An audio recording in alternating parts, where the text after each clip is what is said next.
Welcome to the Business Bravery podcast, inspiring stories from coaches and course creators to help you do the next brave thing in your business. Coming up on the Business Bravery podcast. How much you earn is not linked to how many hours you do. Sometimes it's a 5-minute conversation that creates a client. Nobody is marking a checklist and checking that you did all the hours and all the things. So stop. Look at last week. What got you the most results? Oftentimes, like on a Monday, I would put all this stuff in because I'd had a couple of days off and I'd be like, oh yeah, let's do all the things. And then I would be so strung out that Tuesday I would get hardly anything done. And it's like, okay, I'm obviously overscheduling myself on Mondays. I've got to watch that. I'm just learning those things of the energy levels and how I want to feel and kind of having this more slow and steady wins the race approach and just how effective that is. If I set up my day like this, how am I going to feel? How am I going to feel at the end of it? Because as I'm going to talk to you about, planner Tiff and doing Tiff are two very different Tiffany's, because when you work on this, got to do all the things, energy, yes, it helps you to get things done. That's also the energy that can be repelling clients from working with you, because it's that confidence, that calm, that certainty that helps attract people to you as a coach, right? I'm your host, Tiffany Gilliland, an Australian business and launch coach with 10 years experience in online marketing. I'm also the creator of the Brave Launch Framework. I help coaches to be brave so they can make their own rules, create more impact, and get more clients. From speaking on camera to selling to launching, my approach to bravery helps you take bigger leaps without the mindset spirals. It's the secret ingredient to bigger results. Today, I'm being brave and talking about working less and achieving more. That's right, I'm diving into the controversial topic of time management. Don't worry, this isn't yet another guru telling you that everyone has 160-something hours in a week. This is my story of taking on exciting projects like this podcast and how my 4-day week isn't really happening anymore. While sharing the steps I'm taking to manage my time, mindset, energy levels, and be more efficient, I'll also be sharing my stories of past mistakes with time, like how I used to start every day thinking I'm behind, and how that thinking demotivated me so much that I barely got anything done outside of a YouTube marathon. This episode is full of amazing tips and takeaways from a real-world perspective. If you love doing all the exciting projects and then wonder how to fit it all in without having a nervous breakdown, then stay tuned. Also, if you find yourself thinking, I don't have the time to work harder and earn more money, then this episode is for you too. Now, who's ready for some business bravery inspiration? Let's dive in. Hi there, everyone. It is Tiff here with a solo podcast. I am talking to you today about time, and that is about finding more of it, not the whole issue of not having enough, and there's different experiences I've had with time in my business and the brave steps I'm taking to work less and achieve more, work less and be more effective, work less and earn more money. And just so you know, this is a trajectory. It's a thing I'm working on, and I have done better at this in the past. And now things have been changing, especially since I've added in the podcast. And I'm finding that my time off, things are kind of leaking into my time off. And so here I am having to look at this again. And I just wanted to talk about this with you guys, because if you are wanting to take brave steps, and that means you're taking on something new, you might need to find ways to reorganize your schedule so you can get everything done, your schedule, however you say that. And you might even recognize some of these things in your past. It may even happen to you again. Especially around this, doing all the hours, doing all of the things. If you get excited like me about new projects and just love following that curiosity, one of the things I learned about myself recently, if you've seen on my stories, I found out some stuff about my human design, a whole thing that I had been avoiding because I'd come across human design a couple of years ago, and the reading I had was very overwhelming. It was from somebody who was learning. She did a great job, but I came away with the idea that business was going to be hard for me. And then I got on to this call with the amazing Miriam, who is a life coach and does human design and all kinds of awesome things. I wasn't planning to talk about her, so I don't have her full name. I've gone on a tangent, but just in the process of her giving me this feedback about how I operate, okay, and then understanding more about how I operate, and now I'm looking at my calendar and planning out things maybe a little bit differently, understanding that I love the following the curiosity that's part of my human design type and things like that. This is not going to be a podcast on human design. I am so new to it that I wouldn't I'm definitely not prepared enough to talk off the cuff. I'm so new. This is not the the plan to talk about. The plan is, okay, and I have a timer so I don't talk forever, because apparently tangents and things. I have notes here. If you're watching me on the camera, you're going to notice I'm not looking into the camera for 20 whole minutes straight. I'm looking at my notes, maybe looking back up, maybe looking around. That's how I roll when I record the podcast for video. So for those of you listening not on video, maybe you might check out. Maybe I'll share my screen. I'm not quite sure. Let's see how things go. The key takeaways, that was the plan. Here's what I'm going to talk about, the key takeaways, right? How much you earn is not linked to how many hours you do, okay? Something that was a hard lesson for me. I'm going to share some of my experiences with this. Nobody is marking a checklist and checking that you do all the hours and all the things, okay? Rest actually makes you more productive. And I'm going to tell you some stories about that in my life. And I'm also going to talk to you about recognizing the needle movers. Not all tasks are created equal. And then the last thing that I'm going to talk about, and these actually may not even come in this order, we'll see how this goes, but how you work, like planning out your week based on your energy levels and how you want to feel. Okay, this is some work that I've been doing with actually my health coaches, Tracy and Jess, movement.warrior on Instagram. They have been teaching me over the years about connecting more with my mind and my body and how I want to feel. And I've been bringing that in. Obviously, I've been working on that in terms of, hey, if I eat this food, how's that going to make me feel? And then I've also been bringing it into my business in terms of, okay, if I set up my day like this, how am I going to feel? How am I going to feel at the end of it? Because as I'm going to talk to you about, planative and doing tiff are two very different Tiffany's, okay? That sounds weird, but planative is so ambitious. She thinks the world of me. She thinks I can do everything, and she thinks that I have all the energy all day, bang, bang, bang, nonstop. And it has been a lesson in reality to learn that actually my energy levels don't work that way. And so I want to share these stories to help inspire you. I want to share these stories to help you maybe set up your own days and weeks in a different way, and to be brave with that, okay? To be brave to do something different. And also, if you are listening to this and you're thinking, hey, I could use some help on this with someone who has been working on this for themselves over the years, then you, of course, can connect with me on Instagram, book in for a free call, and we could talk about working together. That is, of course, an option. But for those of you who just want to listen to this and think about it and let it marinate and try out some experiments, that is what is on offer in this podcast. That is the plan. I have a timer. I have 14 minutes. We can do this, people. I know you don't care, but I just need to have a short episode. And once I get talking, apparently I can't shut up. So what I want to talk to you, my experiences with time. Here is how most of my life has gone with the concept of time. Waking up first thing every day, and the first thought other than, oh, I'm awake, what time is it? Followed by, I'm behind. Starting every day with that thought, I am behind.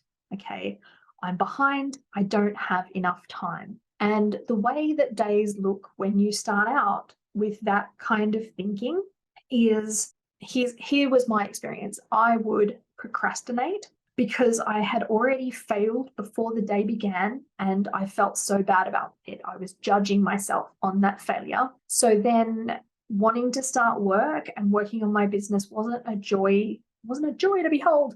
It wasn't a joy. It wasn't something I looked forward to. It was the thing that I had to do.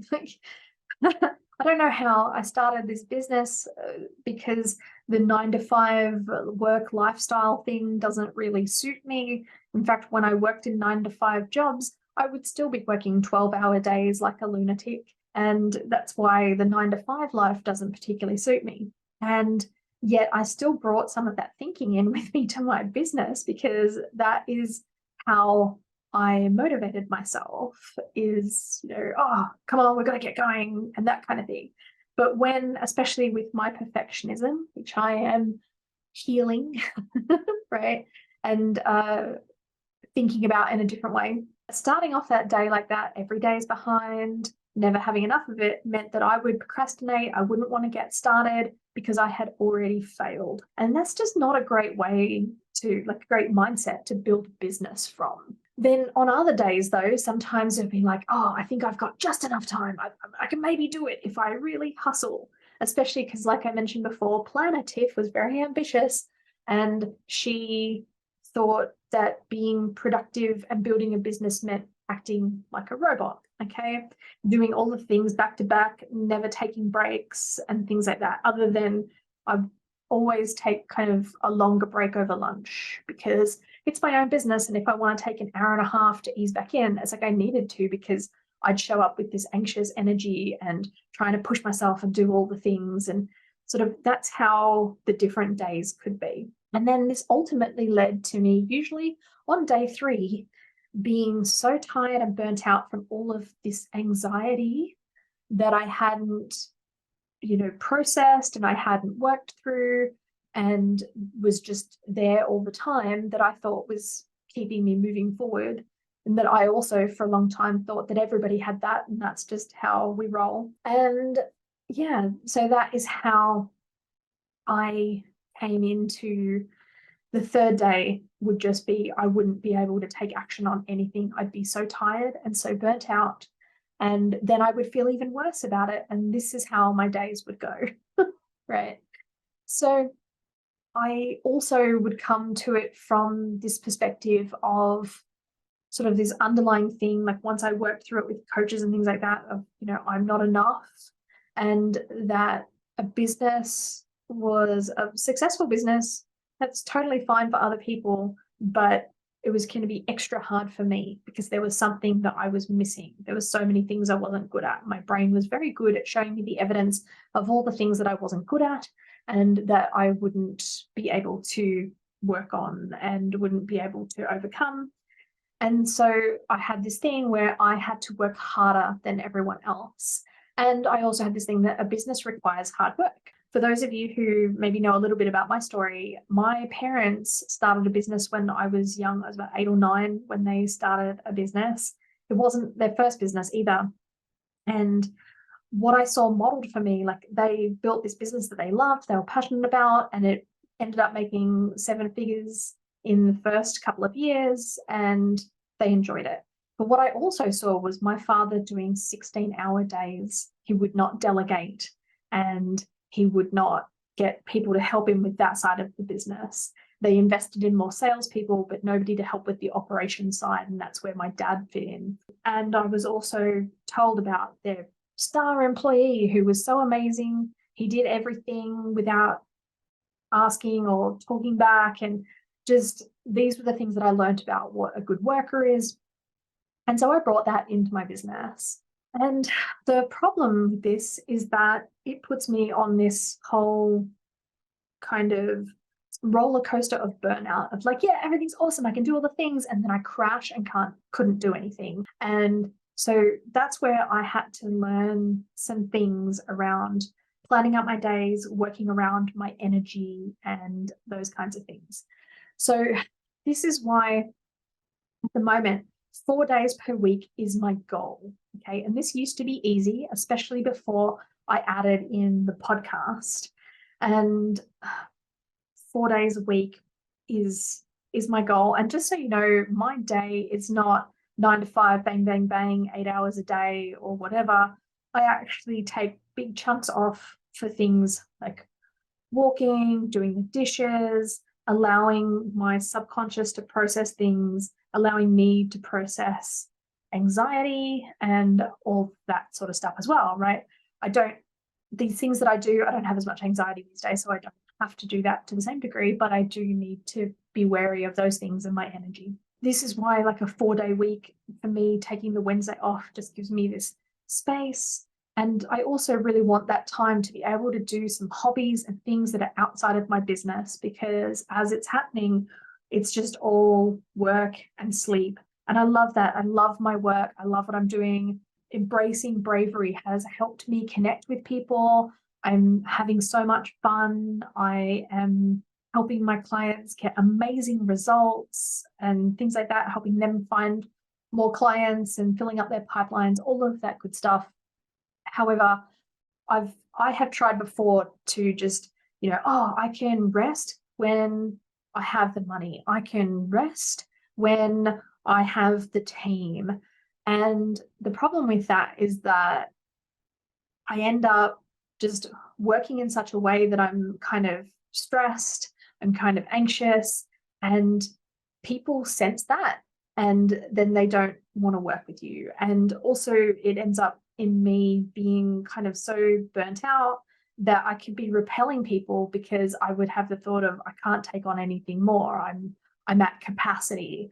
And that's not a mindset that you want to be in when you are attracting clients and filling up your client roster. And I guess for anybody who might be interested, so I do marketing services as well as coaching, and I'm trying to transition more into doing more of the coaching and less of the services.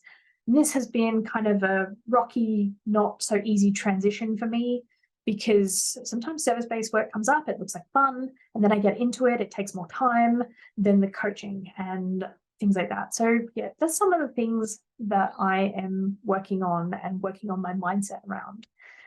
So it's understanding that for me, like I talked about, plan a TIFF versus do a TIFF and understanding my energy and that kind of thing.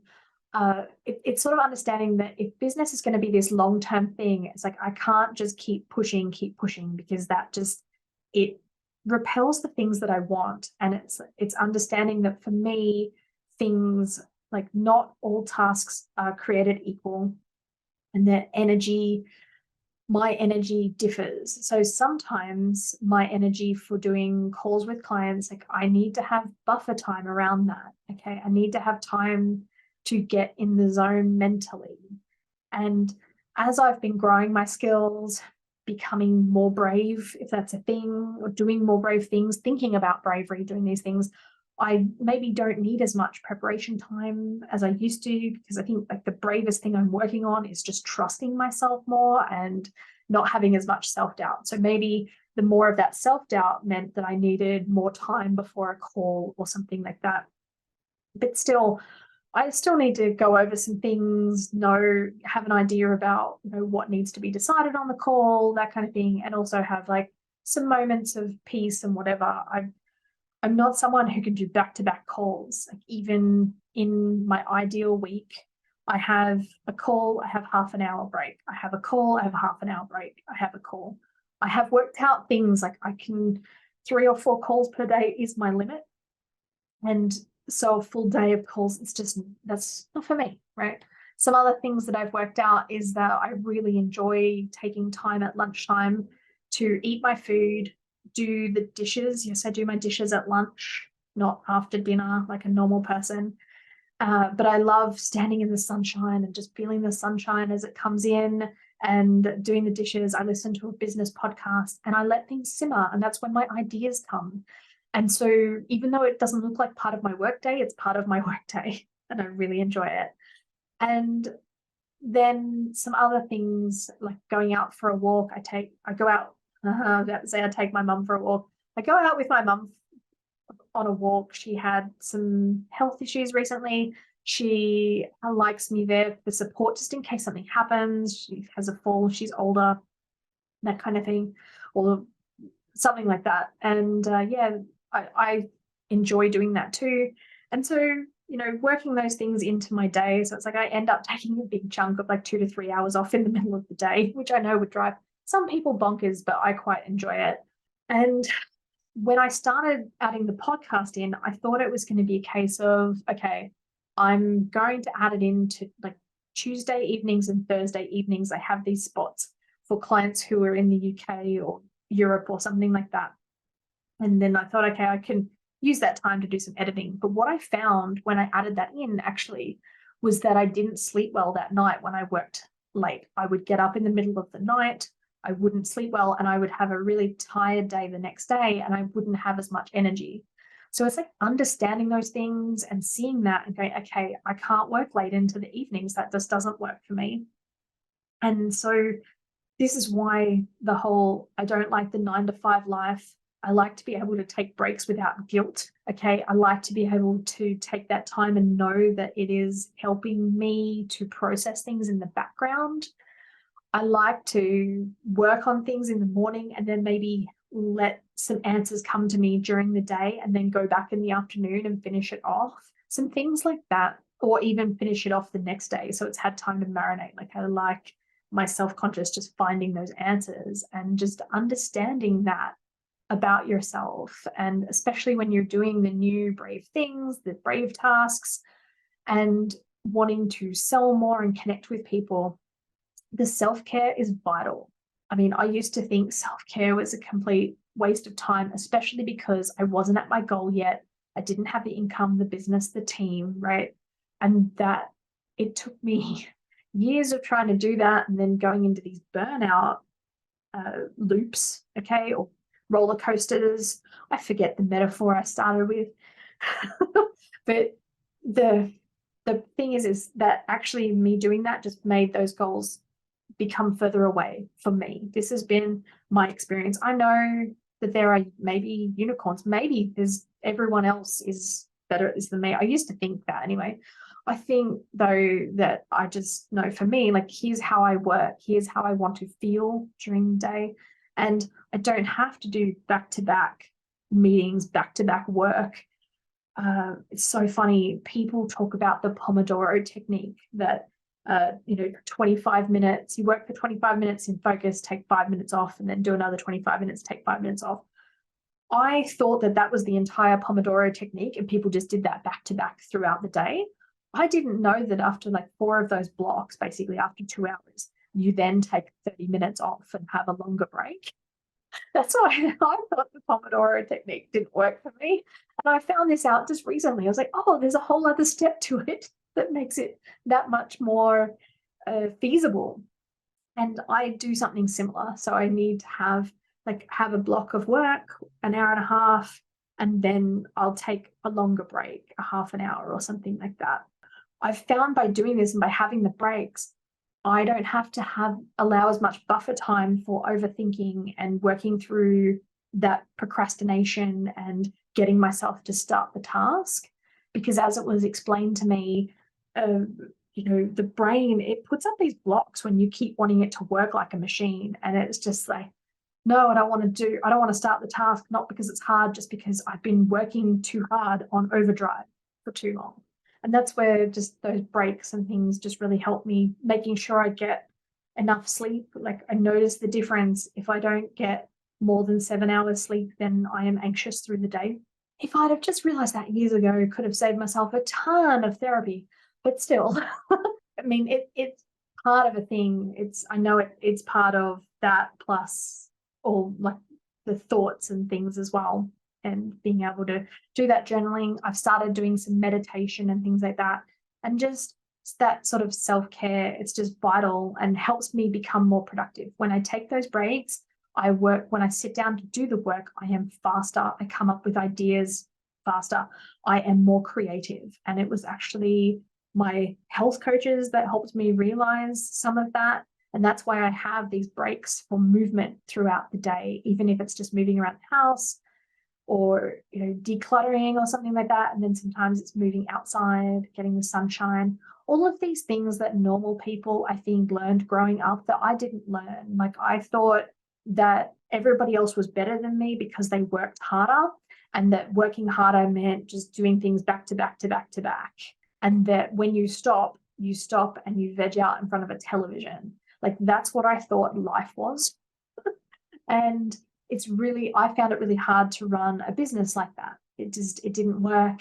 And I definitely repelled clients because I couldn't fit in the work and things like that. And because I couldn't trust myself to get things done and to actually know, oh, okay, yep, here's the block of time that I'm going to get this done and that kind of thing, especially because I was so stressed out and then I'd want to procrastinate. And so, yeah, it was just really hard to commit to deadlines and things like that on the service-based side. And I mean, coaching is a little bit different because most of the work happens in the calls. I mean, there's still stuff happening in the messaging afterwards. But I have talked a lot about my experiences and what I have discovered. I haven't come up with how I'm going to move into my 4 days per week again. I mean, it starts with I have to block off that final day and not put things in my calendar for that. I work from a calendar. It helps me. It helps me to show my brain that, yes, I have enough time to do the things that I want to do. And I've been doing it for so long, I know how long a task takes. And then when you put that in with the energy levels of, okay, I know I've learned that oftentimes, like on a Monday, I would put all this stuff in because I'd had a couple of days off and I'd be like, oh yeah, let's do all the things.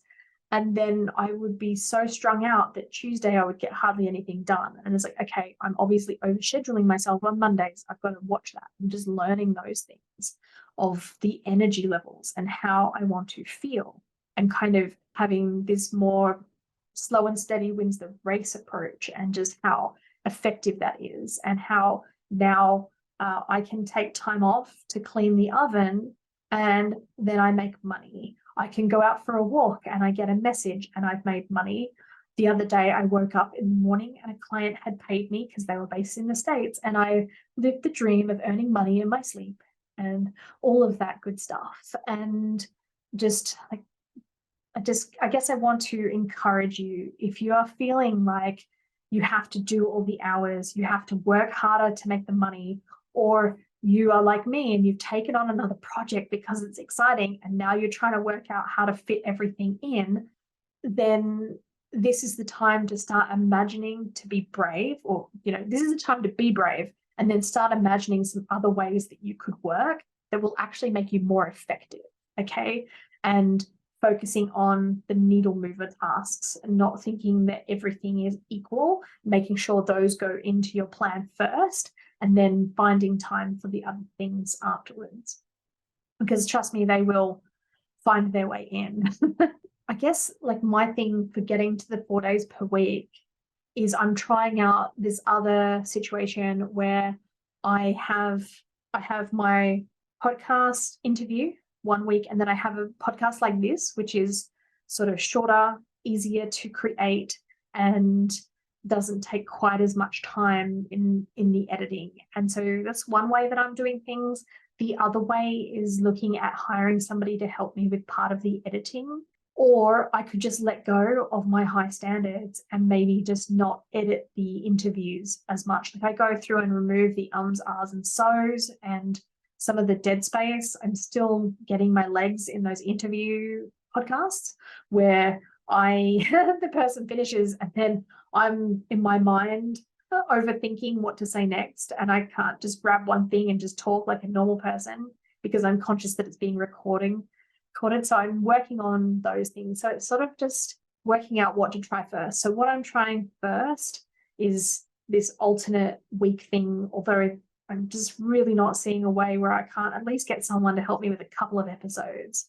And those are the things that I'm trying. Let's come to an ending here. Go back to the key takeaways that I started with. And that is, how much you earn is not linked to how many hours you do.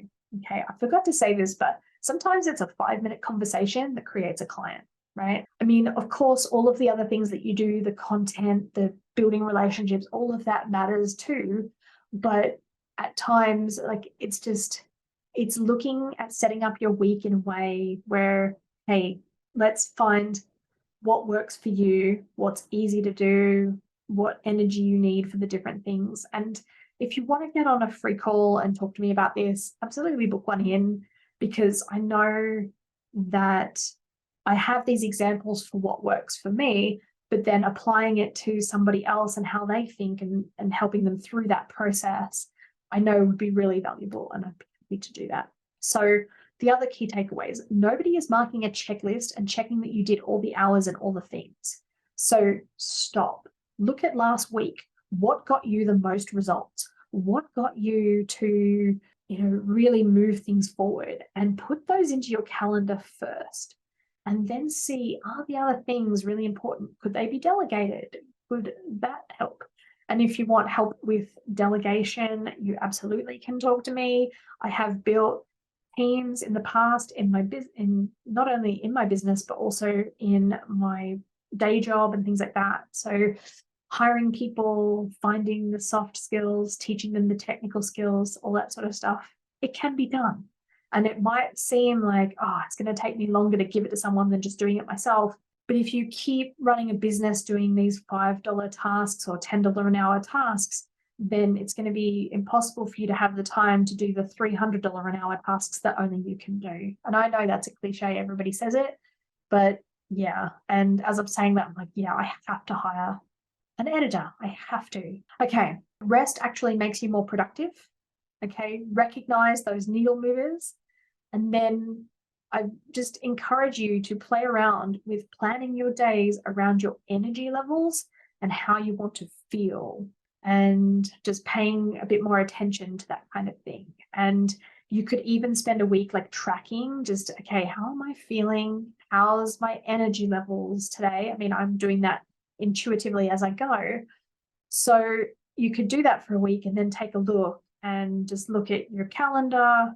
And if you just do to-do lists or things like that, you could list out what are the things that you did this week, what are the things that you want to do this week, have a look at that, and maybe think about, okay, how is my energy level for these things? Because when you work on this, I've got to do all the things, energy, yes, it helps you to get things done. That's also the energy that can be repelling clients from working with you, because it's that confidence, that calm, that certainty that helps attract people to you as a coach, right? The people who get attracted to the frenetic energy are usually so busy being so frenetic that they are themselves going off and doing things. Whereas, when it's time, when they want that help, it's that calm confidence that draws them in. So I hope that you enjoyed this episode. Please send me through your feedback. I'd love to hear your experiences with this, how you're applying it. If you're struggling with it, come find me at Tiffany G Studios on Instagram. Get chatting with me, and let's see how we can actually apply this to your unique situation too. Right. Thank you so much for listening. Bye for now. Thanks for listening to the Business Bravery podcast. Has this episode inspired you to do something brave? Even if it's only send a difficult email, please share it with me on Instagram or other social media channels. Feel free to tag me at Tiffany G Studios. That's TIFFANY. G for golf, STUDIOS, no spaces, no underscores, etc. Or you can use the hashtag Business Bravery Podcast so that I can cheer you on, and together we can inspire other coaches and course creators to do brave things in their business and life. Now, I'm Tiffany, and I'll leave you with this one last thing. What's one brave thing you're going to do today? It doesn't have to be big. Even the smallest steps can create the most massive results. So again, feel free to share it with me either publicly or privately so that I can cheer you on. That's it from me. Until next time, bye for now.